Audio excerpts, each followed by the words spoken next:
Olá, boa noite. O Realidade em Pauta de hoje fala sobre a diversidade cultural do nosso Brasil. E não estamos falando somente em relação à extensão do país e dos diversos sotaques dos brasileiros, mas também de uma capital que se torna tão eclética por abrigar pessoas de vários lugares do mundo. Afinal, não é à toa que muitos antropólogos dizem que num país existem vários Brasis. Depois da crise migratória que assola o mundo, o país tem sido destino de muitos que querem mudar a vida e recomeçar. O calor do povo brasileiro tem abraçado venezuelanos, angolanos, sírios, libaneses e tantos outros estrangeiros.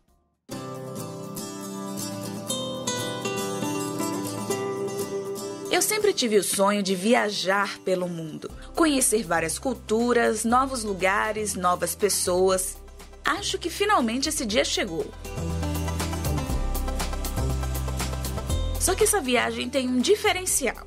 Ela não exige passaporte, não precisa comprar passagens aéreas nem solicitar um visto. Nesta viagem eu vou conhecer o mundo num só lugar, em São Paulo.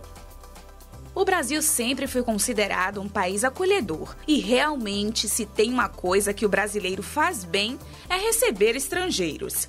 A cidade de São Paulo, por exemplo, recebe muitas pessoas de outros países. Entre os anos de 2001 e 2017, mais de 292 mil imigrantes se mudaram para a maior cidade da América Latina. Um levantamento do governo de São Paulo mostrou que mais de 10 mil estrangeiros foram matriculados nas escolas da rede estadual no ano de 2017. É justamente essa conexão cultural que faz de São Paulo o mundo em um só lugar. Kátia Namura é descendente de japoneses. Os bisavós dela vieram para o Brasil no período da Segunda Guerra Sino-Japonesa e aqui construíram uma família. Eles acabaram crescendo lá, tinham terras, né? Então eles plantavam bastante verduras e legumes. Então, eles viveram muito dessa parte hortifruti, né? É na companhia desta meia brasileira e meia japonesa que vamos conhecer algumas coisas da cultura oriental. Tem também a intervenção de outras culturas, né? Sim, chegou um tempo que começou, né? Como o nosso Brasil recebe todo mundo, todos os países, acabou vindo bastante coreano e chinês. Tanto que algumas pessoas até falam, né? Que agora aqui tem mais coreanos e chineses do que os próprios japoneses mesmo. Essa arquitetura aqui também é bem emblemática, né? Quando a gente fala de Japão e a gente já vê logo isso, já associa, né? É verdade. Isso você encontra bastante na frente de templo, é bem característico de lá mesmo. E aqui também em São Paulo, quando a gente fala do bairro da Liberdade, quando a gente vê esses postes, a gente sabe que a gente chegou na Liberdade. É verdade. E esses postes você encontra muito em Tóquio lá. Acho que por isso que eles colocaram aqui, né, nessa avenida aqui. Porque marca bem essa região lá de Tóquio. Sim.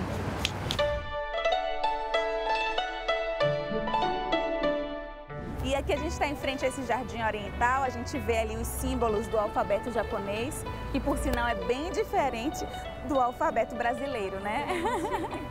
O que significa ali? Ali está escrito São Paulo, Liberdade, Nihon Koen, que significa Jardim Oriental. Jardim japonês, né? Mais certinho.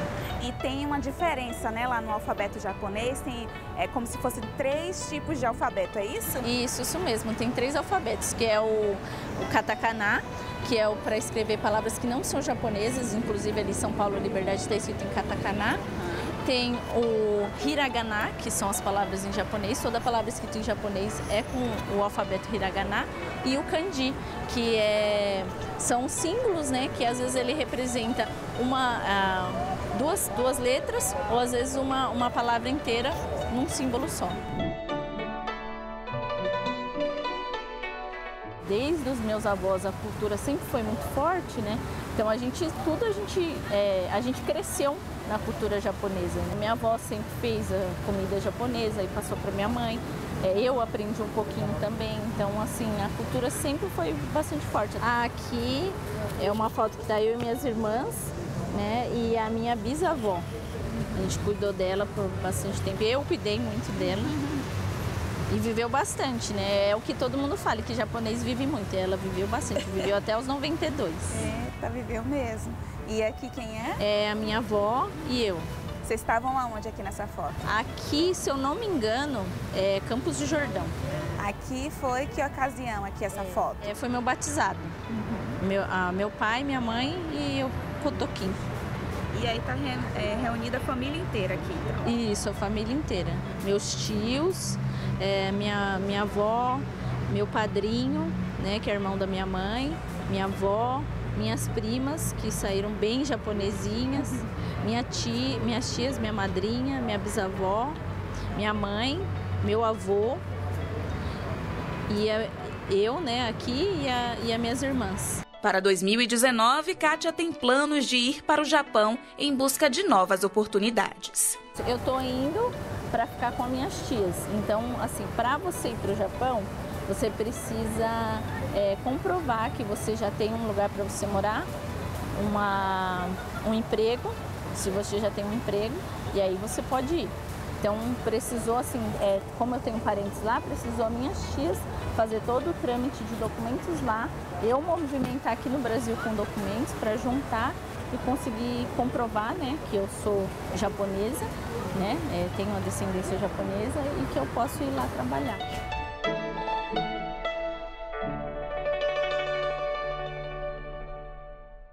E aqui no estúdio eu tenho o prazer de receber o sociólogo Afonso Pola. Seja muito bem-vindo, boa noite. Boa noite, muito obrigado pelo convite. É um prazer sempre muito grande estar aqui nos estúdios da Novo Tempo. Que legal. Você estava dizendo que faz um tempo que você não vinha aqui. Você vinha na época do jornal, alguns anos atrás, eu vinha com muita frequência no jornal da Novo Tempo. Né? Quase que 15 em 15 dias eu estava aqui nos estúdios. Excelente. Então, agora nós estamos falando, como nós vimos aqui nesse VT, sobre essa questão multicultural do Brasil, né? Na América do Sul existem países tão receptivos quanto o nosso? Eu acredito que não, até porque o processo de colonização do restante da América do Sul ele foi bastante diferente quando comparado ao processo de colonização brasileira, né? Basicamente, a colonização espanhola não houve tanto a mistura que houve aqui no Brasil, que foi uma colônia de Portugal. Então, o Brasil ele tem essa particularidade. Agora, nós temos essas influências, né, de muitos países que migraram para cá, mas você estava me falando aqui, enquanto passava esse VT, que também tem essa questão desses ciclos econômicos do mundo, né? Ou seja, são pontos históricos específicos para que tais imigrantes, estrangeiros de diversos locais da Europa e outros países aqui também, bem próximos da gente, migrassem para o Brasil, né? Fala um pouco para a gente desse ciclo histórico. Então, de início, acho que é importante pontuar o seguinte, o multiculturalismo e o pluriculturalismo são fenômenos que decorrem do contato de culturas diferentes. E isso está na nossa essência, porque o Brasil, a sociedade brasileira é fundada no encontro de três culturas bastante diferentes, né? A cultura afro na figura do escravo, a cultura indígena, que eram os nativos aqui, e a cultura europeia, representada pelo português, que foi o colonizador.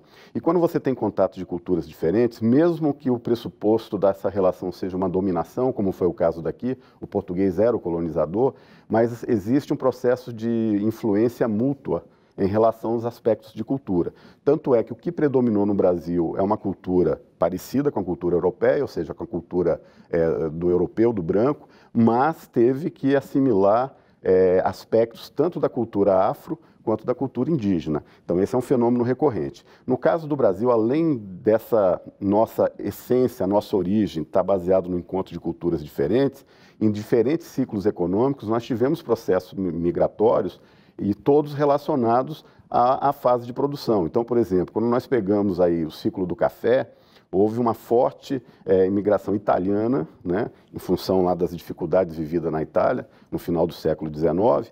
Então, você tinha muitos italianos vindo para cá e foram trabalhar na terra, foram trabalhar nas lavouras de café. Principalmente em São Paulo, né? O ciclo do café ele já é um ciclo que se concentra majoritariamente no estado de São Paulo.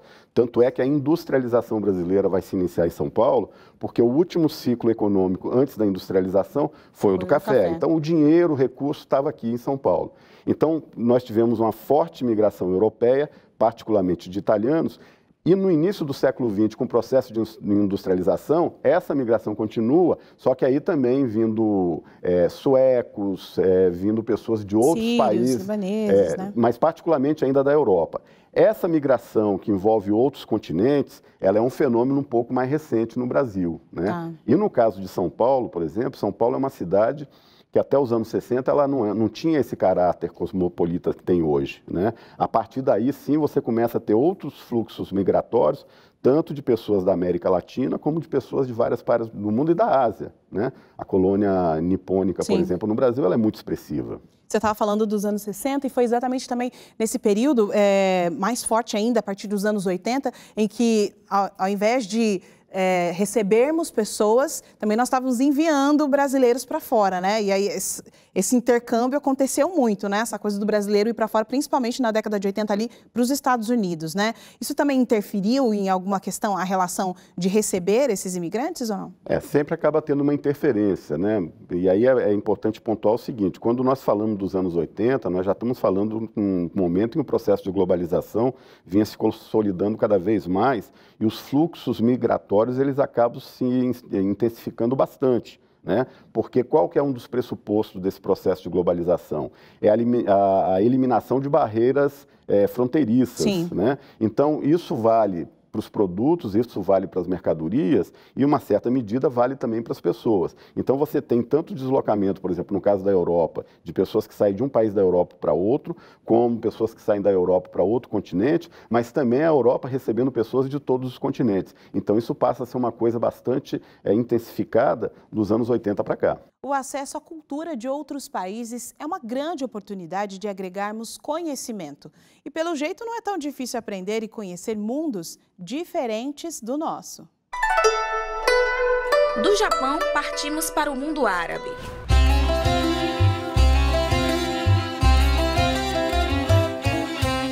O contato que a gente busca são com pessoas, claro, de origem árabe, independente de serem cristãs ou muçulmanas, né? E é um trabalho assim, mais demorado, é um trabalho, como disse, de abertura, de diálogo, né? Que exige aí um período de conhecimento, gerar alguma confiança. O pastor Felipe nos contou que muitas pessoas de origem árabe reconhecem esta comunidade como um pedacinho do Oriente no Brasil. A caracterização, não é, traz bastante. Várias dessas famílias que vieram aqui, ali à entrada a gente tem um pé de jasmim. A cidade de Damasco é conhecida como a cidade do jasmim. Para ter uma ideia, um senhor, quando entrou aqui, na época estava florido, ele chorou porque ele viu a cidade dele aqui. E muitos que entraram ao ver esse local, a fonte de água que está aqui, aqui parece uma casa lá da minha terra. A comunidade árabe aberta aqui de São Paulo também realiza um trabalho muito bacana de acolhimento com as pessoas refugiadas, não é isso? Isso. Então, nós, nos últimos anos, temos recebido várias famílias vindas da Síria, da Palestina, e atendemos com aula de português, cesta básica, ajudando a se estabelecer no início, né, da chegada. Então, nos últimos 5 anos, né, nós começamos a receber aqui no Brasil, especialmente em São Paulo, um número grande de refugiados em consequência dos conflitos no Oriente Médio, principalmente, mais recentemente, na Síria, com a guerra civil que começou ali em março de 2011. Então, o Brasil, à época, estava facilitando o visto de turismo para essas pessoas, não estava fazendo praticamente nenhuma exigência, em 2014, 2015, 2016, apenas o passaporte. No mesmo dia eles estavam dando visto por saber da situação de conflito, e aí ao chegar ao Brasil eles faziam um pedido de refúgio. Então você pode dizer para mim que aqui nesse espaço é um pedacinho do Oriente Médio aqui no Brasil? Sim, mas do Oriente de Paz. João Canda é o nome desse angolano que mora aqui no Brasil há 3 anos. A trajetória dele até aqui foi longa. Ele enfrentou grandes dificuldades por causa da guerra civil que tomou conta de parte da África em 2002. Mesmo assim, nunca desistiu de batalhar pelos estudos e pelos sonhos. Depois de se formar, João exerceu inúmeras atividades profissionais e finalmente veio parar em terras brasileiras. E percebi que, através do Brasil, a gente pode realizar muitos sonhos, né? Não enxergava futuro nessa altura e disse por que não viajar para o país, para o Brasil, que é um país que sempre fez parte da minha vida indiretamente, né? E aqui nessa região do centro, então, é a parte de São Paulo que tem a maior concentração de africanos, né? Exato. Quando eu cheguei no Brasil, eu percebi que a maior concentração de angolanos estão no Brasil. E até agora estão no Brasil.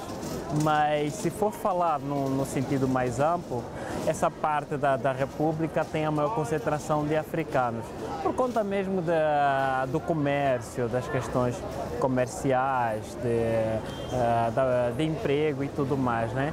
Mas aqui também o interessante é que você encontra uma diversidade muito grande. Você já tem senegalês, tem maliano, tem congolês e também tem angolanos em áreas totalmente diferentes, né? Então a pessoa que chega aqui nessa região consegue se sentir em uma parte da Angola? Sim, numa parte da Angola e numa parte da África, certamente que sim. João Canda nos contou que a culinária angolana é bem parecida da brasileira. Como boa baiana que sou, não pude perder a oportunidade de provar desta comida bem temperada. Esse prato marca a minha infância. O pondu nós chamamos lá em Angola de kizá, que é até emocionante falar dela, porque nós comíamos quase todos os dias. E eu lembro que quando criança eu reclamava muito com a mamãe porque era todo dia, era enjoativo. Agora que a gente está longe de casa, a gente percebe de como a gente sente saudade. Vamos conferir se é isso tudo mesmo. Pode ter certeza que sim.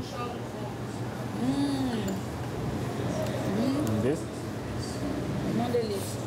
Nada melhor do que terminar essa trip com uma delícia como esta. Saio desta experiência com a certeza de que a melhor forma de aprender é viajando. O conhecimento cria asas para voar mais alto, a bagagem da sabedoria fica pequena diante de tantas novidades. A gente quebra a barreira e consegue ver melhor o horizonte que está à nossa frente. Minha dica é viaje. Viaje na leitura, viagem pela internet, viaje de avião, de carro. Aproveite para conhecer o mundo que pode estar também em um único lugar. E a gente volta aqui para a nossa conversa com o sociólogo Afonso Pola. Nós estávamos falando de alguns aspectos que, no primeiro bloco, que fazem com que essa pessoa saia, né, do seu país para estar no país vizinho, diferente da cultura dela, né? Agora, também tem um impacto no país que recebe, né? Quais são as principais influências que culturas estrangeiras trazem aqui para o nosso país, principalmente em São Paulo? Isso nos remete um pouco àquilo que eu falei logo no início, que toda vez que culturas diferentes entram em contato e permanecem em contato por algum tempo, essas duas culturas deixam de ser exatamente como eram. Elas passam a incorporar incorpora aspectos de outro, e é como se surgisse uma nova cultura, né? Ela pode ter predominantemente características de uma delas, mas vai ter elementos da outra também incorporados.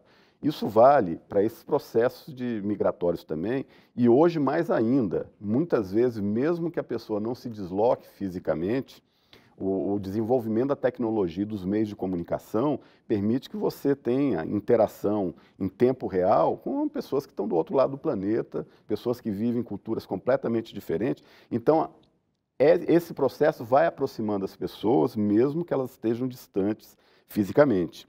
E, obviamente, que existe uma troca de informações, uma troca de conhecimento e troca de aspectos culturais. É uma experiência extremamente rica, porque toda vez que uma cultura começa a conviver com uma outra cultura, é aquilo que você falou, existe um processo de crescimento, porque você vai incorporando visões, informações, hábitos e costumes que não eram natural da sua cultura. Então, a cultura é algo vivo também, né? Os valores culturais, eles não são absolutos e estáticos, eles estão em construção, eles estão em desenvolvimento, né? E eles vão mudando tempo a tempo. E esse contato entre pessoas de culturas diferentes move todo esse processo. Agora, você estava dizendo, né, dos benefícios, né? Pode ser um ponto negativo o fato dessas culturas, quando elas se tornam híbridas, elas se descaracterizarem da essência, da base da sua cultura, perder as suas raízes? É um ponto negativo ou não? É um risco, né? E vamos pegar, por exemplo, a cultura indígena brasileira, né? Nós estamos falando de um povo que tinha registrado aí mais de 1000 dialetos diferentes. Hoje nós só temos resguardado 100 dialetos, 900 se perderam, né? E por que é importante você ter culturas diferentes, né? Que tenham lógicas e dinâmicas diferentes? Para a gente nunca perder a perspectiva de que não existe uma só forma de vida, né? E as culturas, elas são diferentes. Elas não são uma melhores do que as outras, porque a cultura é fundamentalmente toda a história daquele povo. Tudo que foi construído enquanto utensílios, todos os hábitos e costumes que foram desenvolvidos, e isso está relacionado à identidade das pessoas, tanto do ponto de vista do indivíduo quanto do ponto de vista do grupo. E, obviamente, quando duas culturas diferentes se encontram e existe um processo de dominação, né, o esvaziamento da cultura dominada ele é um risco muito grande e acaba acontecendo, né, que é um fenômeno que a gente chama de aculturação, né?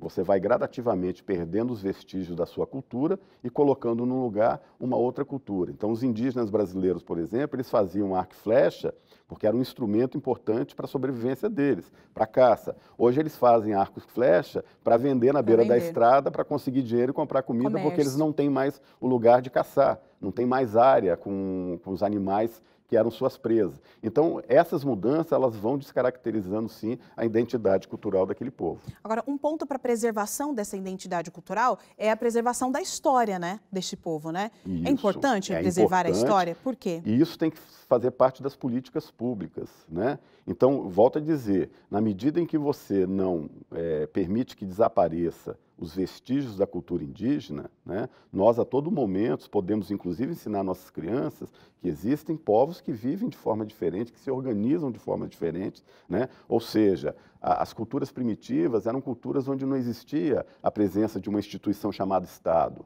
Por quê? Porque eram povos que não tinham conflitos internos, não existia necessidade da regulação desses conflitos. O Estado é uma coisa que acaba se constituindo como um elemento regulador de conflitos, né? Então é importante que a gente tenha essa dimensão de que o ser humano ele viveu outras experiências, outras formas de organização social, outras formas de expressão cultural, e isso não nos empobrece, muito pelo contrário, nos enriquece. O Brasil é um país muito admirado pelo mundo todo, justamente pela essa diversidade, né? Quando eu estava em sala de aula, eu costumava dizer, se você entra numa escola no Japão, você vai ver lá 40 crianças que são muito parecidas uma com a outra, né? Eles têm mais familiaridade, mais facilidade de identificar as diferenças. Você vai numa escola alemã, mesma coisa. Você entra numa escola brasileira, são 40 crianças lá, todas com características físicas distintas, né?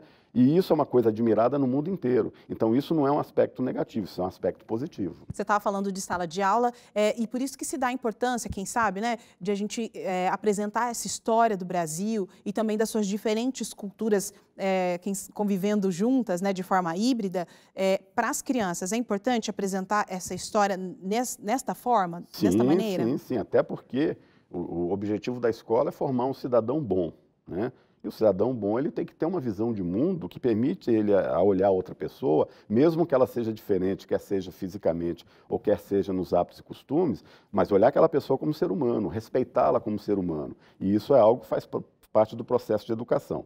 Agora, junto com essa movimentação toda que existe, né, com essas correntes migratórias, tem alguns momentos também que isso provoca determinados tensionamentos. E principalmente em períodos de crise econômica. Nós estamos vivendo um bem próximo da gente, que é a nossa vizinha Venezuela. A crise na Venezuela, as crises migratórias na Europa, com a xenofobia voltando a ficar muito intensa. Por quê? Porque esse sentimento xenofóbico, ele não morre, ele está lá dentro, em algum lugar. Latente. Quando a economia está crescendo, cabe todo mundo, né? O imigrante é recebido com festa. Por quê? Até porque ele vai desempenhar algumas funções que o cidadão do local não gosta de desempenhar. Sim. Agora, no momento da crise econômica, a tendência é que as pessoas olhem o imigrante como alguém que vai disputar um lugar naquela sociedade. Então, ele já não é tão bem-vindo. Nós vivemos isso também no caso de São Paulo. Aqui, né? Não, e mesmo internamente aqui, em relação ao Nordeste, por exemplo, né? Nos anos 70, quando São Paulo começou a crescer, né, de uma forma muito pujante, o nordestino ele era bem-vindo por quê? Porque precisava de mão de obra para acelerar as obras, né, principalmente na construção civil. Na hora que esse processo acaba, ele começa a ser visto como estranho, né? Ou, de alguma forma, alguém que não cabe naquele lugar, né? Então, a gente sempre tem que educar bem as crianças para reduzir esse tipo de sentimento, para fazer com que as pessoas se respeitem, independente da sua origem social, étnica, cultural. Muito bom, muito bom. Respeito acima de tudo, né? Isso. Afonso, muito obrigado pela nossa conversa e por compartilhar com a gente esse conhecimento. É sempre um prazer, eu agradeço muito o convite. Queria deixar um abraço grande aos telespectadores. Excelente. O Realidade fica por aqui. Você pode rever esse e outros programas no nosso site. Acesse aí, novotempo.com/jornalismo. Uma boa noite para você. Até o próximo programa.